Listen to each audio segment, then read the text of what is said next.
Olá, benditos e benditas, tudo bem contigo? Sabadão, 3 da tarde, horário do nosso Pega Lição, então roda a vinheta.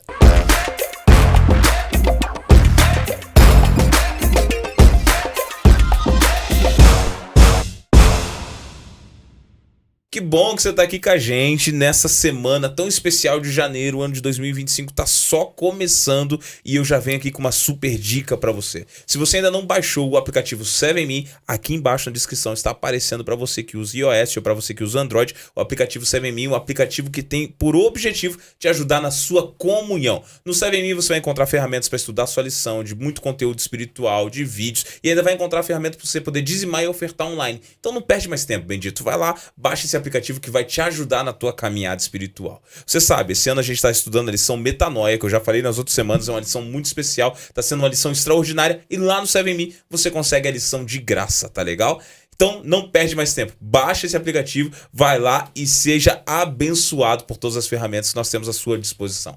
Fora isso, você já sabe, todos os sábados eu tô aqui com o pessoal que é gente top, gente fera, e hoje não é diferente, eu tô com eles dois aqui, eu tô com um convidado que eu tô há 2 anos esperando, ele está com a gente aqui. Vou começar por ele aqui, tá? Eu estou há 2 anos, eu sou fã dele, é o nosso queridíssimo pastor Elias Brenha, que foi líder de jovens da União Sul, é o nosso ministerial da PAC. Pastor, obrigado pela sua presença. Ô, Gabriel, não me entrega assim. Não, mas pastor, foi no intuito de dizer que o senhor tem uma agenda muito apertada para conseguir. Rapaz, eu tô aqui, pessoal, deixa eu dizer uma coisa aqui pra vocês, vou olhar pra essa câmera aqui. Eu tô há 2 anos me convidando pra vir aqui. E não dá certo, não dá certo. É tanto convidado fera, é tanto convidado especial que sobrou agora a terceira lição do ano 2025. Então eu tô muito feliz.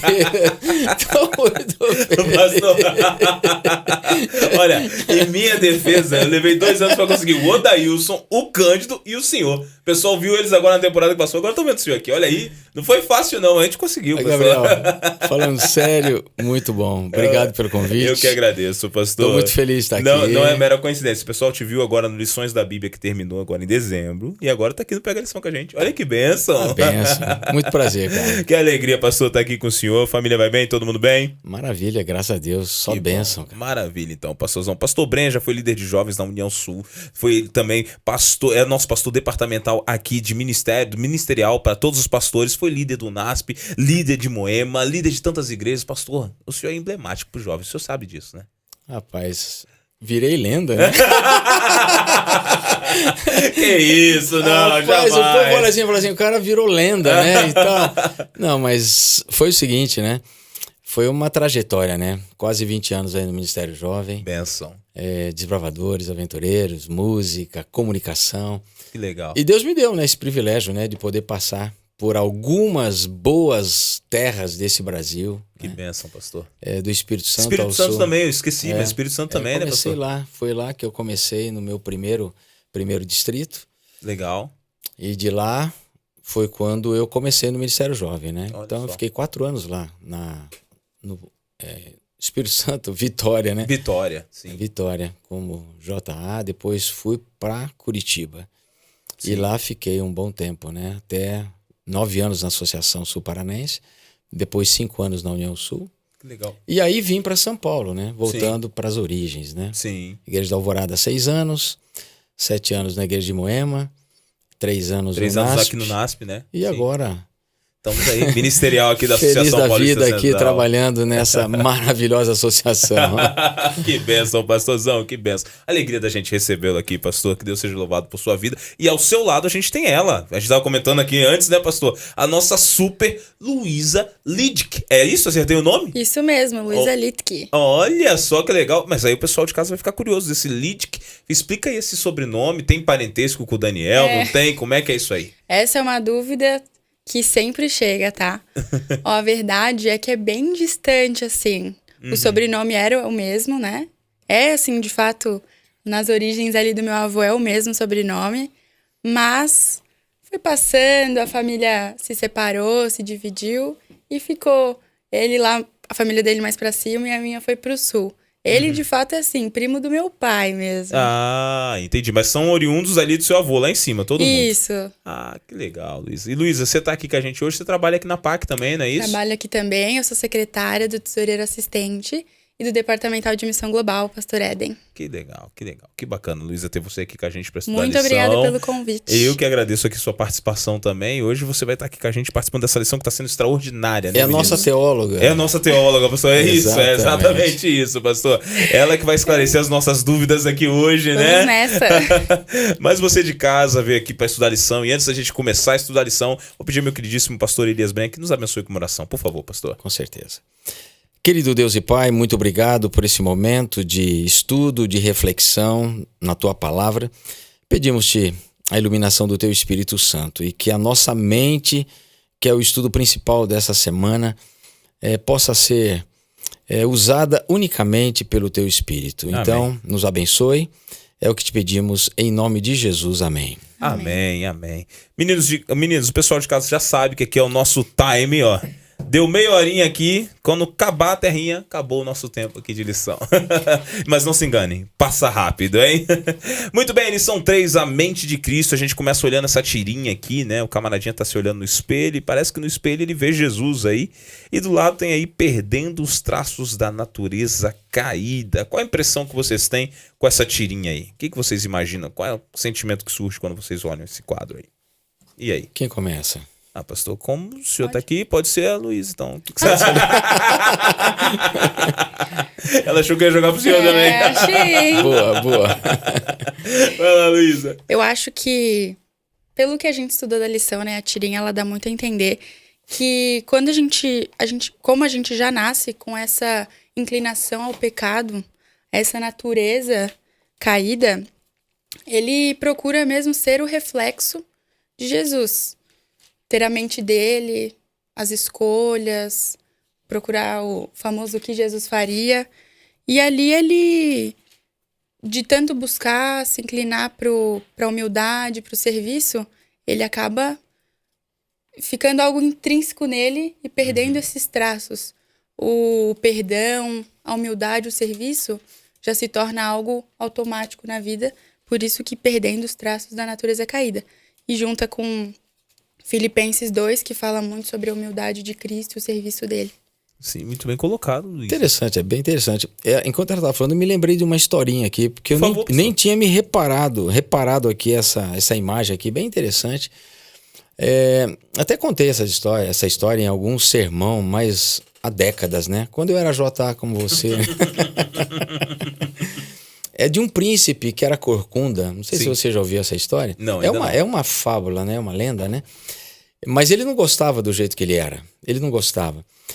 E aí ele assumiu o trono e tal. E ele, incomodado com aquela situação, ele mandou construir uma estátua, né? Sim.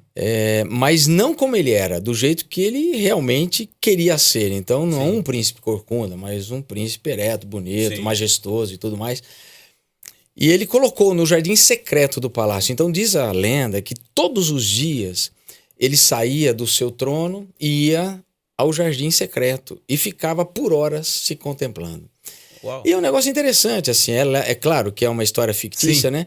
Mas a história foi a seguinte, que aos poucos ele começou a ouvir, passaram-se assim os dias, as semanas, os meses, né? E ele começou a ouvir as pessoas dizendo assim, olha, o príncipe já não é mais tão corcunda e tal. E enfim, o conceito dessa fábula é o seguinte, não vou relatar toda essa história, mas é que pela contemplação, ele acabou se tornando na pessoa que ele almejava ser. É uma coisa interessante, quer dizer, é claro que é uma história fictícia, sim, mas isso retrata exatamente essa imagem do espelho aqui. Nós somos aquilo que contemplamos. A nossa mente, ela reflete os nossos olhares, a gente vai ver isso ao longo da lição, não é? A nossa mente, ela reflete, as nossas palavras, né? Refletem tudo aquilo que nós armazenamos na nossa mente. Então, a vida, eu diria assim, Gabriel, a vida é um espelho diante dos nossos olhos. Então, a gente contempla tudo, né, Luiz? A gente contempla tudo. E aquilo que a gente contempla, aquilo que a gente se demora na contemplação, realmente molda o nosso caráter, molda a nossa mente, transforma nossas palavras e transforma as nossas ações. Se forem coisas boas, pro bem. Se forem coisas más, pro mal. Muito bem colocado, pastor. A gente viu nas lições anteriores aqui que a mente tem o poder de ir moldando até o seu DNA. Saiu artigos sobre isso. E essa história reflete muito isso, né? A gente tá mirando, ele tava mirando ali, pensando, e de repente ele começou a melhorar, né? Ele começou a... Realmente a mente vai moldando quem é. Gostei da parábola, pastor. Se me perdi, vou até usar com jovens esses dias aí. Muito boa. Eu tô lembrando de detalhes dela, assim, não todo, mas assim... A lenda do príncipe Corcunda, entendeu? A lenda do príncipe Corcunda, boa. Essa é a história. Muito bem. Entendeu? Então a gente pode ir se projetando aqui, que no futuro, quando a gente olhar para os céus e pensar, um dia eu vou ser cidadão dos céus. Eu posso começar a tentar viver conforme as regras do reino, então. Eu vejo aqui que ele está aqui olhando para Cristo, ele já está começando a viver pelas regras do reino, imaginando Jesus ali, quem sabe vivendo pelos pensamentos de Cristo e os ensinamentos que Cristo deixou. Só que agora tem um detalhe. Apesar dele estar parecendo com Cristo aqui, não é possível você ser igual. Você vai ser semelhante, mas não igual. É possível, pastor, a gente ser, quem sabe, mais próximo de Jesus ali ao ponto de estar bem parecidinho, mas não tão igual? Como é que isso funciona? Cara, você tá me fazendo uma pergunta que eu não esperava que você ia fazer, tá? Mas eu vou responder para você. Eu tô com uma versão aqui, espero que ela seja... a versão que eu gosto, mas a resposta que eu te daria, ela na Bíblia, versão linguagem de hoje, ela traz claramente esse pensamento, tá? Sim. 2 Coríntios capítulo 3, verso 18. Maravilha, 2 Coríntios 3, 18. Eu tô aqui na nova versão transformadora, então talvez ela não diga exatamente o que eu queria que ela dissesse, mas eu vou mencioná-lo, tá? Por favor. Respondendo a tua pergunta, 2 Coríntios 3, 18, Paulo diz assim: portanto, todos nós, dos quais o véu foi removido, podemos ver e refletir a glória do Senhor. E o Senhor, que é o Espírito, nos transforma gradativamente à sua imagem gloriosa, deixando-nos cada vez mais parecidos com Ele. Que resposta. Pegou? Pegou a ideia? Então a chave está na contemplação. Na contemplação, entendeu? Boa. É isso. Então você vai fazendo o quê? Quanto mais você contempla, mais você se torna parecido. É claro que a nossa imagem, enquanto a gente não chegar no ponto ideal, né, da transformação final, aquela transformação gloriosa na volta de Cristo, esse vai ser o momento da transformação maior, né? Da nossa natureza interior e da nossa natureza física.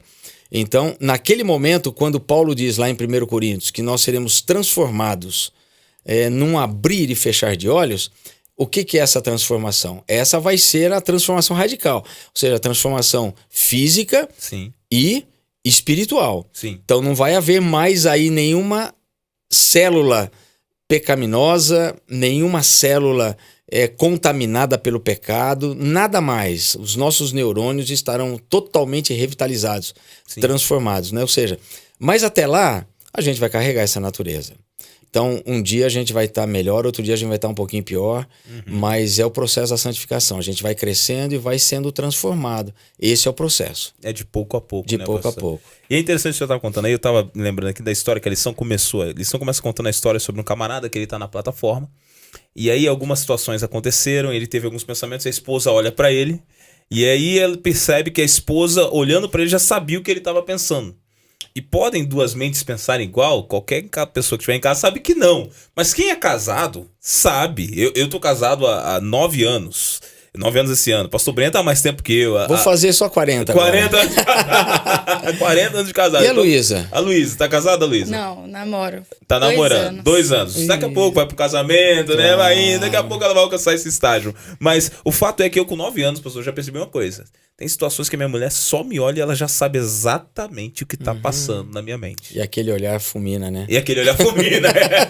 Aquele olhar fulmina. Às vezes eu tô pregando e ela me olha, ela já entendeu o que tá passando aqui. Eu nem falei nada.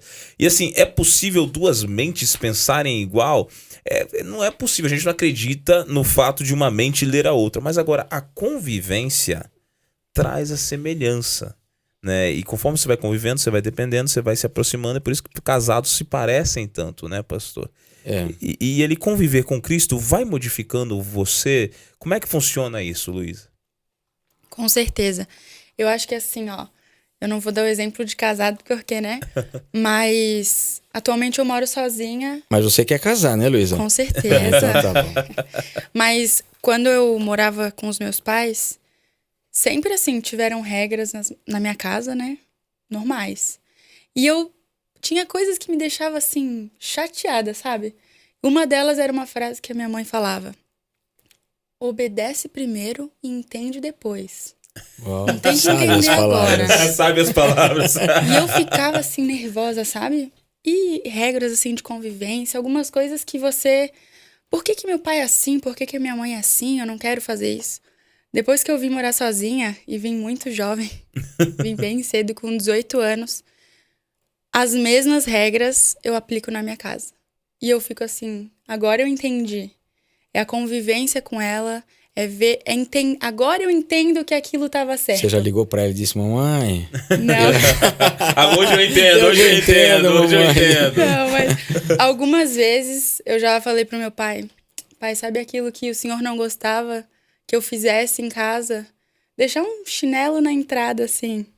Hoje eu entendo, eu também não gosto. Ele fala, eu falei, obedece primeiro. Em algum momento você vai entender. Mas o que Deus pede pra gente, nesse caso da gente ter a mente de Cristo, é obedece, filho. É a obediência. Seja humilde. Ame ao próximo. Você vai entender. Eu gostei muito, viu, Gabriel? De um parágrafo na última parte dessa lição do domingo. O articulista diz assim, não é? Quando Cristo entra em nossa vida, nossa mente e a dele se tornam uma só. E os pensamentos dele se tornam os nossos pensamentos. Nossas ações se tornam as mesmas ações que Cristo realizaria. Então, isso é muito legal. É uma simbiose, né? Ou seja, é uma fusão de conceitos, de ideias e de ações, porque uma mente que ela é completamente dominada, ela é totalmente permeada pela presença do Espírito Santo, ela não pode agir diferente da mente que está influenciando você, né? Sim. É como dois amigos, né? Todos nós já tivemos bons amigos e como a gente adquire os hábitos dos amigos? A gente começa a andar com esses amigos, Sim. A gente fala como eles, a gente começa a pensar como eles, a gente não gostava de coisas que a gente passa a gostar, Exato. A gente não fazia coisas que a gente passa a fazer, a gente não comia coisas que a gente passa a comer, a gente não ia a lugares que a gente costumava não ir, agora a gente vai. Por quê? A gente não quer ser diferente. É essa coisa de ser parecido, né? Não querer ser diferente. Sim. E quando a gente tem essa relação com Cristo, o processo é o mesmo. A gente não quer ser diferente dele. Muito bem colocado, pastor. E agora eu fico pensando aqui, eu estava lembrando aqui de Filipenses 2:5, a lição vai puxar isso. Tem de vós o mesmo sentimento que houve em Cristo Jesus, né? Sim. Então, conforme a gente começa a caminhar com Cristo, a gente agora tem que ter o mesmo sentimento de Cristo. E isso, para esse mundo de hoje, é algo muito controverso, né, pessoal? Porque o mundo de hoje fala assim, ó, seja você mesmo, se te faz feliz tá tudo certo, todo mundo tem que se aceitar do jeito que você é, do jeito que você quer ser, mas Cristo ele vem com uma pregação de mudança, de confrontação. Você renuncia ao seu eu para você ser moldado à imagem de Cristo, e isso significa que agora, para ser moldado, você vai ter que conviver com ele e depender dele. Então, muitas vezes, você vai ter que usar a mentalidade de Cristo. E aqui vem algo interessante. No mundo completamente humanista que nós estamos vivendo, pessoal, porque é um mundo centrado só no ser humano, como é que as pessoas encaram essa? Porque às vezes nós somos chamados de retrógrados, nós somos chamados de fanáticos, porque nós estamos pegando os ensinamentos de Cristo, que estão na Bíblia, já tem quase 2000 anos, e a gente pega e aplica na nossa vida. O que a gente diria para um jovem hoje que está ali pensando, está naquela dúvida, ou eu sigo os caminhos do mundo, ou eu sigo o caminho de Cristo? O que tem de grandioso em seguir o caminho de Cristo? O que vocês me dizem? E aí? Eu vou deixar a Luísa responder primeiro, Tá bom, por uma questão de ela ser jovem, né? Então ela tem preferência, jovem, ela tem entendeu? preferência. A pergunta, você falou jovem, você não falou velho, você falou idoso. Aqui jovem vai até 90, 100 anos, pastor, tá tudo certo. É o famoso ir na contramão do mundo, né? É muito difícil. As redes sociais, elas afetam bastante, né? Assim como a gente convive com amigos e a gente muda os hábitos por eles, o mesmo acontece com a rede social também. A gente é tão inserido naquilo que às vezes você lê um comentário de uma publicação e aquela se torna a sua opinião. Nossa, eu também penso assim. E tem que tomar muito cuidado, principalmente com esse hate, né? Que esses dias navegando, né? Percebi um pessoal postando um vídeo assim. Coitada da nossa geração e a próxima, porque tem muitos jovens se tornando conservador de novo.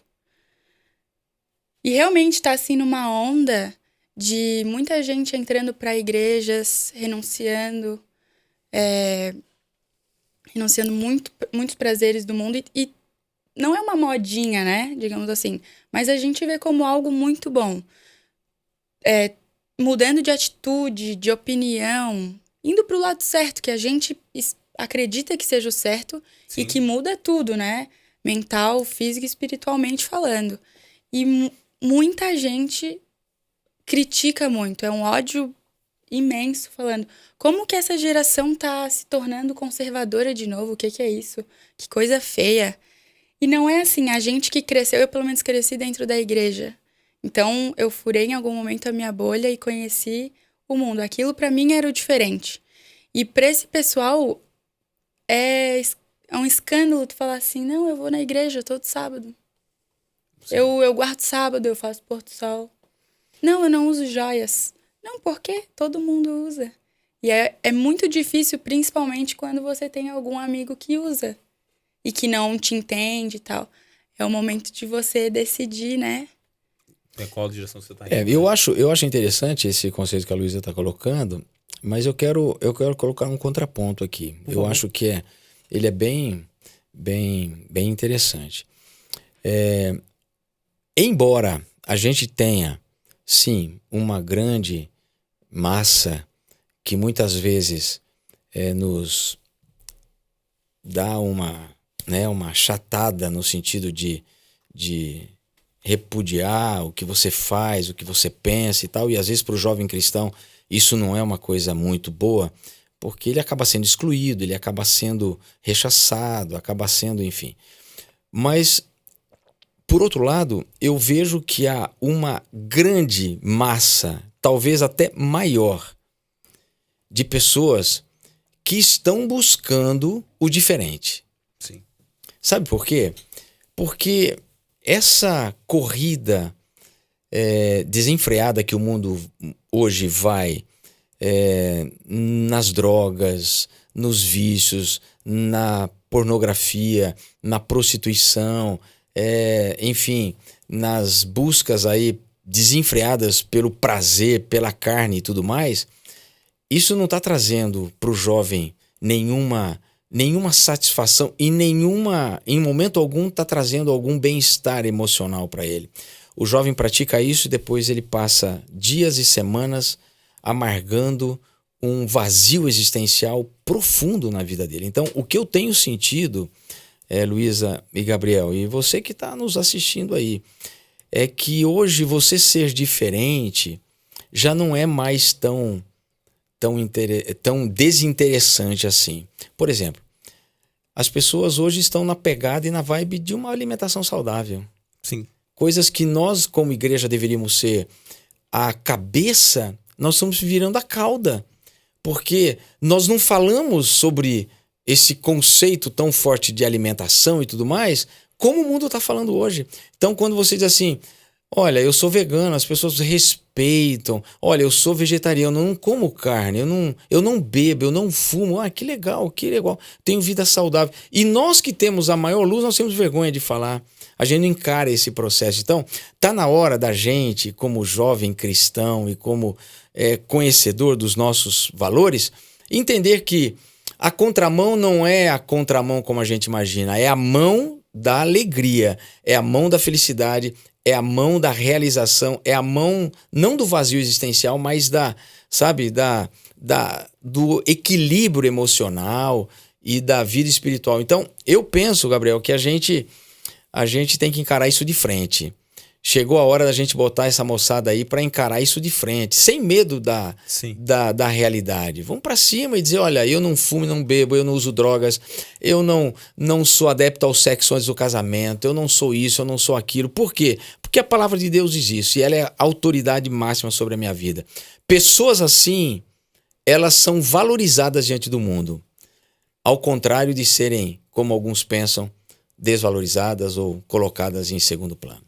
Muito bem colocado, eu estava analisando os dois pontos aqui, bem curiosos, porque agora a gente vê o seguinte, né? Quando eu levanto a bandeira, como o pastor acabou de colocar, eu levanto a bandeira de algo que realmente o mundo está descobrindo agora, mas que nós temos essa verdade há muito tempo. Sem dúvida. E o fenômeno que você narrou, Luísa, do pessoal tá voltando nas direções dos princípios antigos, é porque agora todo mundo começou a perceber que essa busca desvairada por prazeres, por carne, por drogas, por tudo isso, quando eu digo prazeres da carne, na verdade, não tava trazendo nada. Tava todo mundo perdido, coração, vida vazia. Agora tá todo mundo em busca de algo, né? Isso me leva a um outro ponto interessante. É curioso que nós levamos anos, às vezes séculos, para descobrir o que Deus já está orientando na palavra há muito tempo. Sem dúvida. Né? E agora vem a questão daquela que todo cristão tem que se deparar. Se eu sou um cristão e eu tenho fé em Deus, obedecer não é uma opção. Agora eu vou falar o que o seu pai falava. Como é que ele falava? Obedece primeiro e entende depois. Às vezes com Deus é assim. É isso mesmo. Às vezes com Deus é assim. Eu vejo vários jovens que me procuram, pastor, para falar assim: ai, pastor, mas eu não entendi. Amigo, se você não entendeu, não importa. Se você sabe que veio de Deus, obedece. Eu uso um exemplo claro disso. Abraão, quando saiu de casa para ir para Moriá com Isaac, ele não estava entendendo absolutamente nada. Não havia nenhuma felicidade, nenhuma alegria naquele caminho. Havia só tristeza, dor no coração e muitos porquês na mente. Mas ele conhecia Deus e ele continuou obedecendo, indo para sacrificar o filho. Porque ele sabia que obedecer a Deus era maior do que qualquer porquê que estava na mente dele. E hoje muitos cristãos mudaram, muitos jovens perderam esse sentido de que Deus ele é tão soberano, tão onisciente, onipresente, onipotente, sabe de todas as coisas, que a vontade de Deus é maior do que qualquer porquê que eu carrego na minha mente. Eu preciso obedecer, preciso ter uma fé que me conecta com Deus, que eu obedeço mesmo quando eu não entendo. Eu obedeço mesmo quando eu não quero. É a fé além das circunstâncias, né? É a fé que realmente sustenta a gente. Aquela fé que você diz, eu confio de olho fechado. Eu pulo do último degrau sabendo que lá embaixo, pulo de olho fechado. Deus vai estar lá. Sabendo lá embaixo que os braços de Deus vai me amparar. Então isso é a coisa mais linda no processo da fé e da confiança em Deus. Isso é ter a mente de Cristo, tá? Porque quando a gente olha para a própria realidade de Jesus, embora ele sendo Deus homem, ele viveu a natureza humana intensamente. E muitas coisas ele foi pela fé, confiando de que o Pai o sustentaria. Note que coisa, Deus sendo sustentado. Isso é incrível. É incrível, né? Eu acho que é exatamente aquilo que fala em Salmos, que inclusive a lição trouxe, né? Quando tivermos a mente de Cristo, a lei de Deus estará escrita em nosso coração e teremos alegria em fazer a vontade dele. É um momento que a gente busca tanto, que a gente está tão junto, a gente vê o nosso reflexo, né? Procura refletir a Deus e a Jesus, claro, que a nossa vontade, o nosso desejo está tão intrínseco a ele que não se torna mais um obedece primeiro e entende depois. Vira algo natural, você faz aquilo bondosamente e assim, de forma espontânea. Exatamente. Eu vou ler para vocês um texto aqui, meninos. Eu queria ouvir a opinião de vocês. Vocês estavam lendo, eu lembrei desse texto. Está em Filipenses, capítulo 3, versículos 17 ao 19. Tá? O Mateus vai colocar aqui na tela para você que está em casa. Filipenses 3, do 17 ao 19. Diz assim: Irmãos, sede imitadores meus e observai os que andam segundo o modelo que tendes em nós. Pois muitos andam entre nós, dos quais repetidas vezes eu vos dizia, e agora vos digo até chorando, que são inimigos da cruz de Cristo. O destino deles é a perdição, o Deus deles é o ventre e a glória deles está na sua infâmia, visto que só se preocupam com as coisas terrenas. Vou aproveitar e vou encaixar o 20 também, pois a nossa pátria está nos céus, de onde também aguardamos o Salvador, o Senhor Jesus Cristo. Eu sou apaixonado por esse texto, pastor, porque esse texto de Paulo, ele traz tanta coisa, tão profundo, né? E ele fala agora pra gente ser imitador dele, e ele era um imitador de Cristo, já confesso. Total. Né? O que vocês me dizem desse texto? O que vocês interpretam daqui? Eu vejo aqui o paradoxo do mundo, né? É o paradoxo do mundo. Você tem dois caminhos. É como você chegar numa encruzilhada, ter aquela plaquinha com a seta pra lá e seta pra cá. Céu ou inferno. Salvação ou perdição. Vida eterna ou morte eterna. Não tem pra onde correr. Não tem pra onde correr. Você decide, né? Ou seja, é interessante como Deus criou o homem, né? Com esse poder de tomar as suas próprias decisões. Até porque Deus não pode se responsabilizar pelas nossas decisões.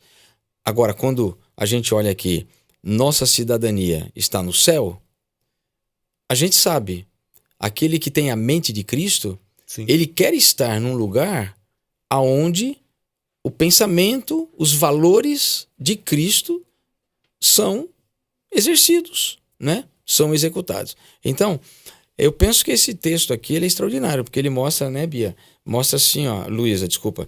Mostra a contramão. Ou eu vou para cá, ou eu vou para lá. Não tem três opções. E você, Luísa, o que você achou? Exatamente.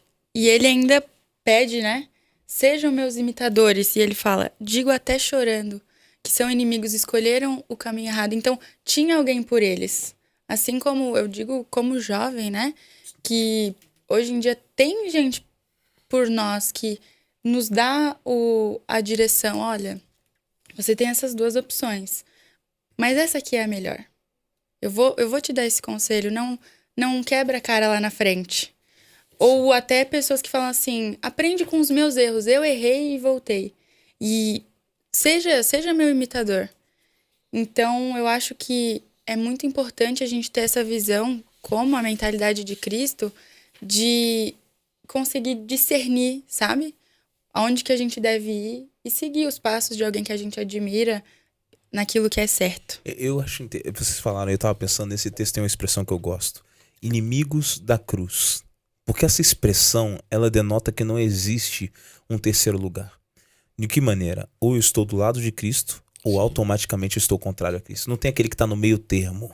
Em cima do muro. Em cima do muro. Porque se você escolher o outro lado, automaticamente você é um inimigo da cruz. É alguém que está contrário ao Cristo que morreu na cruz. Nossa única opção é aceitar esse Cristo. É se deixar ser moldado por ele, né? E a gente percebe uma coisa que nos dias atuais nós temos muitos inimigos da cruz disfarçados entre nossas fileiras. Pessoas que não se deixam ser moldados pela palavra de Deus. E a gente encontra dentro das próprias fileiras da igreja, muitas vezes, pessoas que estão sendo contrárias à vontade de Deus, querem impor a sua vontade ao Senhor e sua vontade à igreja e deixando de lado a vontade de Deus. Acabam se tornando inimigos da cruz. É mais ou menos por aí, pastor? É mais ou menos isso mesmo. Quer dizer, você não tem dois caminhos para seguir. Você tem um caminho só. Só um caminho. Você não consegue andar com um pé aqui e outro ali. Sabe aquela frase que você já ouviu tanto, talvez já tenha falado, né? Quase salvo. Totalmente perdido. Totalmente perdido. Já. Não é isso? Então, é isso mesmo. Não tem 90% com Jesus. Sim. Você tem 100% com Jesus. E essa é a maior de todas as guerras que nós enfrentamos entre a nossa natureza perdida, pecaminosa, e a nossa natureza resgatada. Você pode dizer, mas pastor, como vou chegar a ter 100%? Simples, amigo. Não tem. É só você dizer, Senhor, eu quero fazer a tua vontade. Me molde hoje. É o cair e o levantar. É você estar sempre seguro nas mãos de Jesus e buscando conhecer a vontade de Deus, né?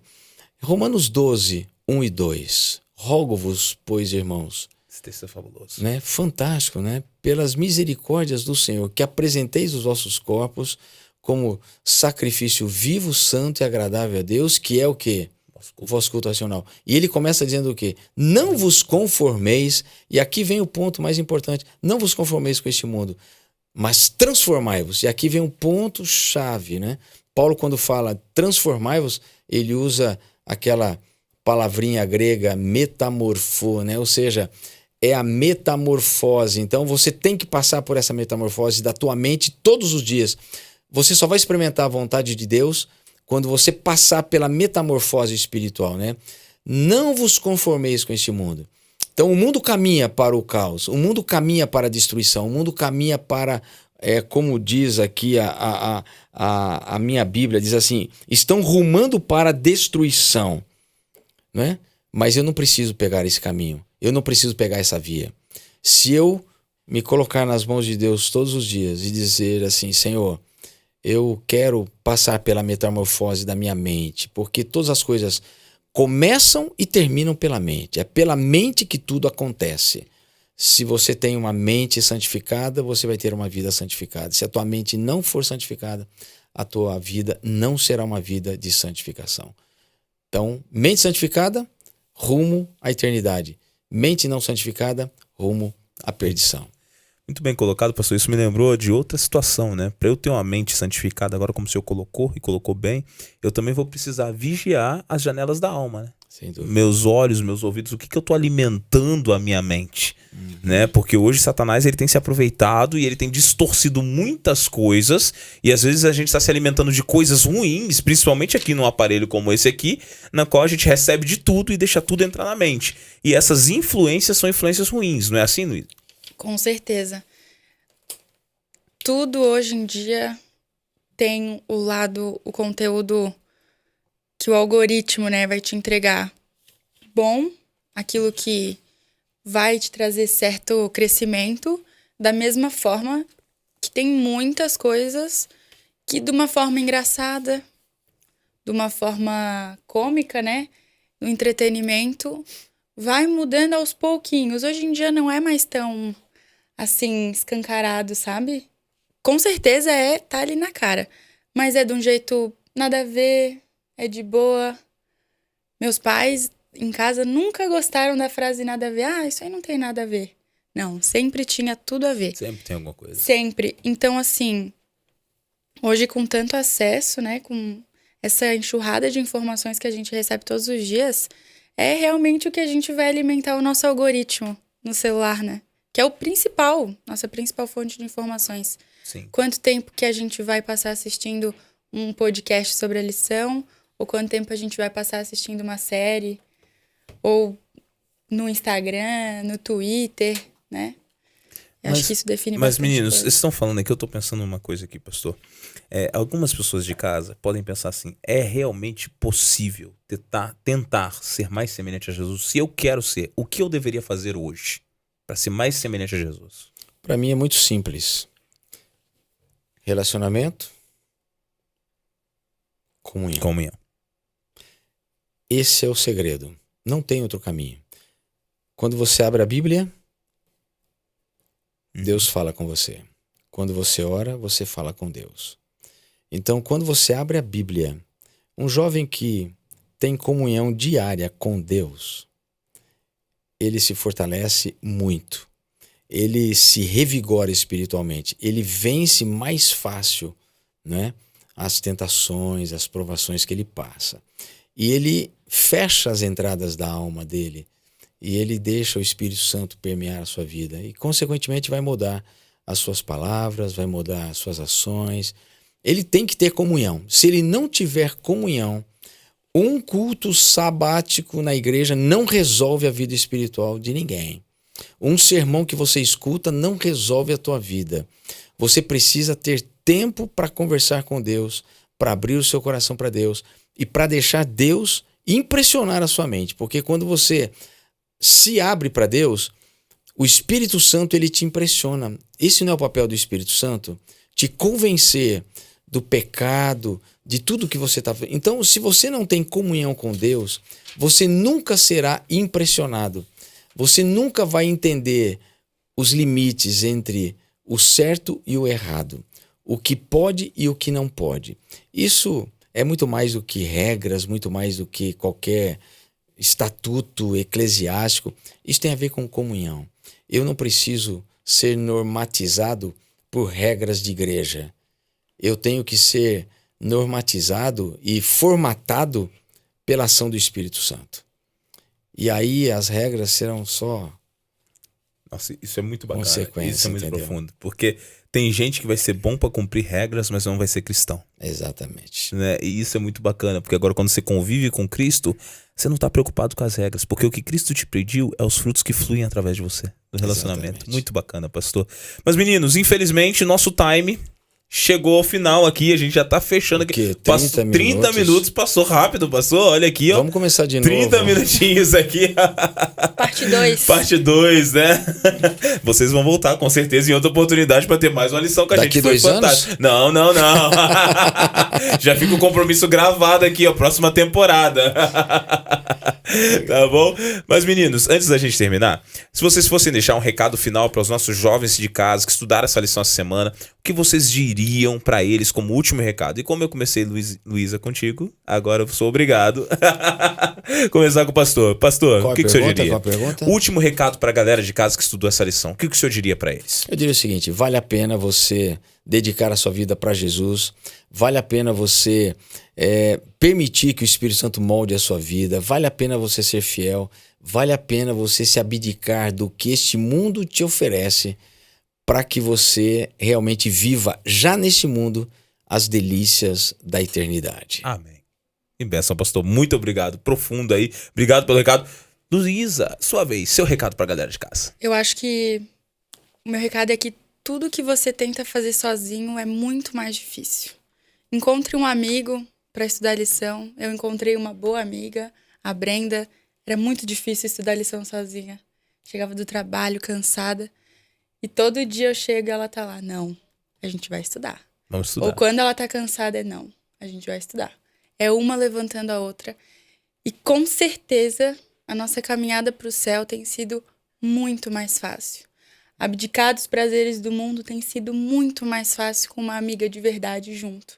A gente senta, escuta o outro ponto de vista e com certeza eu quero ver minha amiga lá. Quero que vejam os nossos amigos e que a gente chegue junto lá e fale, não, a gente veio juntas pra cá. Amém. Que bênção. Maravilha, Luísa. Meu recado pra você de casa, vou pegar a fala do pai da Luísa. Obedece, entende depois. Confiar em Deus significa que você não vai entender tudo, mas significa que você tem alguém que zela por você, morreu pela sua salvação, está trabalhando todos os dias para salvar você e a tua casa. Então não perde esse conselho. Continua obedecendo o Senhor e confiando nele. Meninos, nós estamos terminando mais um Pega a Lição, mas antes de terminarmos, Luísa, por favor, você ora pra gente? Com certeza. Senhor, te agradecemos por mais um episódio que estamos aqui. Muito obrigado pelos seus ensinamentos. Continue nos guiando nessa semana, nesse ano. Que o Senhor nos mostre o caminho a seguir. É isso que te pedimos, te agradecemos. No doce nome de Jesus. Amém. Amém. Obrigado, Luísa. Obrigado, pastor Elias. Foi um privilégio tê-los aqui. Obrigado você de casa que ficou agora até a tarde aqui conosco. Te vejo na semana que vem no canal da Associação Paulista Central aqui no nosso Pega a Lição. Um abraço. Valeu!